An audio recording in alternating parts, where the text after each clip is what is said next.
Et nous accueillons Laurence au 3921. Soyez la bienvenue sur l'antenne d'Europe 1. Vous êtes notre première auditrice. Quel âge avez-vous et d'où nous appelez-vous, Laurence ? Bonjour à tous les deux. Alors, j'ai 57 ans aujourd'hui et j'appelle de la Drôme. De la Drôme. À l'âge de 35 ans, votre mari décède brutalement. Vous êtes alors à un haut poste d'une grande entreprise parisienne de BTP. Est-ce la douleur, le travail ou finalement les deux cumulés qui vous ont plongé progressivement dans la dépendance à l'alcool ? Oh, ce sont les deux. Alors, à 35 ans, j'étais pas encore dans la dépendance, c'est-à-dire j'étais pas encore droguée à l'alcool. Par contre, j'étais bien dans l'excès. Et je me souviens de soirées festives avec mon mari, bien trop arrosées d'alcool. Oui. Alors, il est vrai qu'à 35 ans, cette douleur, ce deuil atroce, va me plonger dans la dépendance, c'est-à-dire au lieu de boire à deux, je vais boire toute seule, mais pour deux. Mmh. Et c'est ensuite les responsabilités, parce que ça ne m'a pas empêché de faire une belle carrière professionnelle, mais les responsabilités professionnelles, le stress, la course à la performance et l'environnement qui était propice à l'alcoolisme, parce que j'avais des repas d'affaires, j'avais des pots d'entreprise, etc.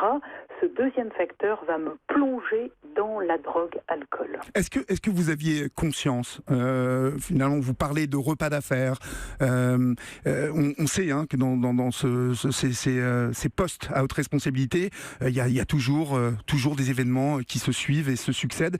Est-ce que vous preniez conscience que vous buviez finalement pas une coupe de champagne ou un verre de vin, mais plusieurs ?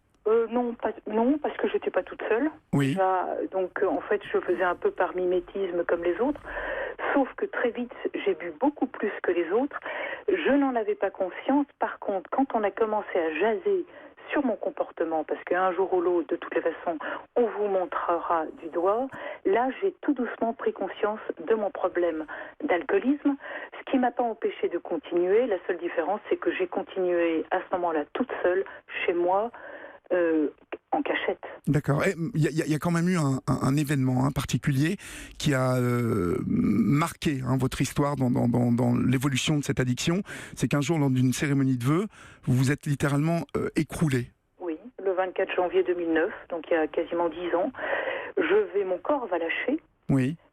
C'est tout, c'est la chute, c'est le pas de côté de trop. Mais quelque part, c'est à ce moment-là que ma maladie, on ne l'a pas encore dit, mais finalement c'est une maladie.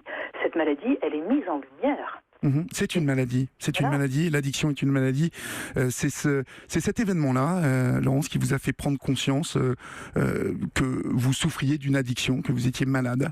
Oui, ça c'était le verre de trop. Mais après, il y a eu une succession de petits événements qui ont fait que j'ai enfin rencontré le bon médecin. Donc quelques jours après, j'ai été licenciée, mais tout de suite j'ai eu du temps pour aller rencontrer un bon médecin. Je lui ai raconté mon histoire qui l'a affolée. Et là, il a eu les mots que je n'avais jamais entendus.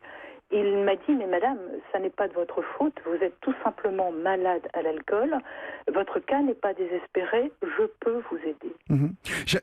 Je me demandais quelque chose. Est-ce que, en fait, lorsque vous buviez comme ça, est-ce que vos collègues de travail, est-ce que des amis, en tout cas des gens dont vous étiez plus proches, vous ont mis en garde à un moment ? Parce qu'on a l'impression, en vous écoutant parler, que vous êtes seul dans cette addiction et que vous vous enfoncez doucement. Écoutez, votre question est excellente. Je dois reconnaître que non, j'étais seule. Mes amis n'étaient pas des vrais amis, c'était plutôt des faux amis qui buvaient, certes un peu moins que moi, mais le fait que quelqu'un boit plus qu'eux, ça les rassurait. Oui. Et quant à mes collègues de travail, là, c'est l'hypocrisie la plus complète.